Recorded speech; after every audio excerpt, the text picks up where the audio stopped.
All right, Chris, did LeBron prove that he could carry the Lakers to the postseason? I think he did. I mean, he was fantastic last night.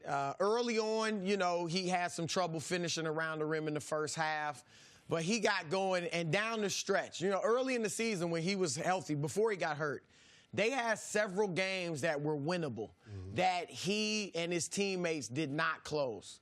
And if they had closed those games, they probably wouldn't be in this position that they are right now. But last night, he closed. They were down 7 with about 7.5 minutes left. He scores 8 points, had that tremendous drive and dunk, which was one of the best dunks I've seen this year by anybody. I mean, that was powerful. That was turn back the clock, LeBron. He also had 2 assists, big assist to Reggie Bullock for a 3-pointer that kind of sealed the deal. That was a 17-4 run that turned a 7-point deficit into a 6-point lead and sealed the deal. So I thought LeBron was great defensively. He was hustling. You know, that's been a problem with him this year. He hasn't been great defensively. He took a key charge late in the game. Offensively, I thought he played off the ball as well as I've seen in a while. He moved without the ball. He was in the post. And defensively, he guarded Clint Capella at times, which he doesn't always like guarding centers. Not that Capella's Hakeem Olajuwon, but still, he's a center. He's a big man. And so it gave off the air of, I'm willing to do whatever it takes. He had put the pressure on himself by saying, I'm activated, this playoff LeBron, and he had to go out there and prove it. And remember, this wasn't, you know, the Phoenix Suns. This was a very good team in Houston that needed a win. I mean, they're very good, but they've won only 4 of 9 with Chris Paul back in the lineup.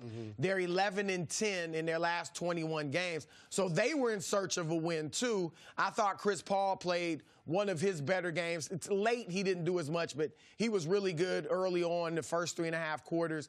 And so I thought it was a great win for the Lakers, and LeBron led the way. No, I thought it was a great win for the Lakers. And, of course, LeBron was the closer in that game. 16 of his 29 points came in the second half. And the Lakers finished that game outscoring the Rockets 51-27. But I think that speaks to LeBron trying to set the tone for the younger players. And the thing that I was probably most impressed with was those young guys coming to the party. Yeah. And so I think the All-Star break gave those guys an opportunity to regroup because the last several months, their names have been mentioned in trade rumors. And so that was put to bed during the week's rest, and then they had an opportunity to regroup, refocus, and then, of course, LeBron making his comments public about the intensity that he's going to approach the game with. I thought that Kyle Kuzma and Brandon Ingram in particular took their games to another level as well. And you saw LeBron trust Brandon Ingram down the stretch a little bit as well. You remember that sequence of plays after LeBron gets that dunk when he's matched up one-on-one and Clint Capella. They go down, they get a stop. P.J. Tucker misses a corner 3, and then LeBron tells Brandon Ingram to go ahead and push it. And then Brandon Ingram takes it to the hole and gets an and one. So, I mean, that's a situation where LeBron is realizing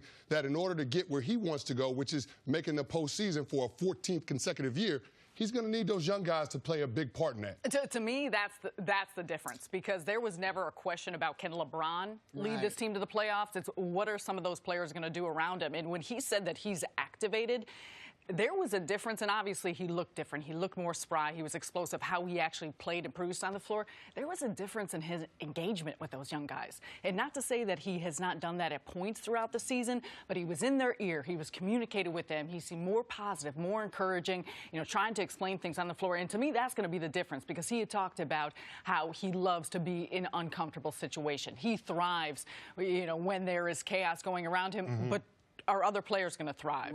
And especially when it's young guys, it's new guys, it's guys that have not been in the midst of a playoff run. So to me, that's going to be one of the most key components, is how can he continue to not only perform the way he does, facilitate, distribute, but lead them in a manner of which they feel comfortable. I thought Chris made a great point with Ingram. I mean, imagine if you're Brandon Ingram, you were in the trade rumors, everybody's talking about you're not performing well, Kyle Kuzma's better than you, even though you were the second pick. And to have the best player in the world telling you, key game, look, take it, don't give it to me. That's huge for his confidence. That was probably one of the best games of Ingram's career. I mean, 13 rebounds to go with. I think he had 27 points. And then Kuzma, it wasn't one of his greatest games, but he was solid. He had 18 points, shot about 50% from the floor. And there was an incident where he and LeBron were going back and forth on the bench. And I like the fact that Kuzma didn't respond negatively to that. He came out, he still played well, he still hit some shots So, yeah, the young guys play. Look, this is playoff basketball for the Lakers for the rest of the way. It's going to, if they make it, even if they get beat by Golden State in 4 or 5 games, it'll be good for the young guys to have that experience. You have to have that at some point, but they're getting it now. These next 24 games are playoffs for the Lakers. What do you think it'll be like reintegrate when Lonzo Ball does come back? Because they've got Reggie Bullock in the starting line. He was very efficient. I mean, he hit a key 3 at the end of the game. Yes. 4 of 8. He's their best three-point from beyond the line. He's a and they need that, though. You need somebody. And he's a good free throw shooter, too. But I think they have him in that starting lineup so then they can just reinsert Lonzo Ball in and not mess up what's happening with the rotation second unit. How challenging do you think that will be when Ball does come back to just reacclimate him to how they're playing, what they're doing, and just get that type of chemistry within the rotation? Well, I think it'll be a learning curve for Lonzo because there's a very specific style that the Lakers are going to have to play because LeBron James is very specific in terms of what he wants the game to look like, the complexion of it. And I think last night was classic LeBron. He dictated the tempo of that game, and you saw that. In the 4 matchups that they've had with the Rockets this season, this was the lowest scoring affair. And so I think that LeBron being able to get guys involved in the half-court sets offensively paid dividends for them defensively because you saw Luke Walton said that they got their defensive mojo back a little bit. So when guys feel like they're involved on the offensive side of the court, there's a little more incentive for them to play defense just because you want to get back on offense and get an opportunity to score. So I think that Lonzo Ball has to recognize how this team has to play, what their identity has to be if they're going to qualify for the postseason.